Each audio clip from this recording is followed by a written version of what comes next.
Magandang umaga, ngayon po'y araw ng Lunes, June 17, 2024. Update po muli sa lagay ng panahon.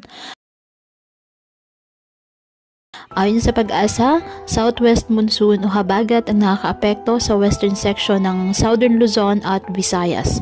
Wala pong bagyo o low pressure area na minomonitor sa loob at labas ng Philippine Area of Responsibility na maaaring makapekto sa ating lagay ng panahon.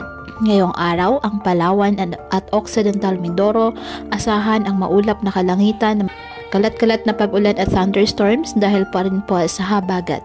Ang Metro Manila, Zambales, Bataan, Cavite, Laguna, Batangas, the rest of Mimaropa at Western Visayas, bahagyang maulap hanggang sa maulap na kalangitan with isolated rain showers or thunderstorms dahil pa rin po sa southwest monsoon o habagat. Apektado ng localized thunderstorms ang nalalabing bahagi ng ating bansa. Kaya patuloy pa rin po natin na pinag-iingat ang ating mga kababayan sa banta po ng mga posibilidad ng pagbaha at pagguho ng lupa, lalo na kapag may malalakas na ulan.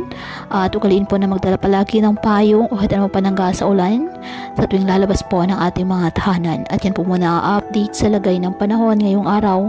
Muli patuloy po tayo na mag-ingat at palaging tandaan, God loves you. Stay safe and God bless.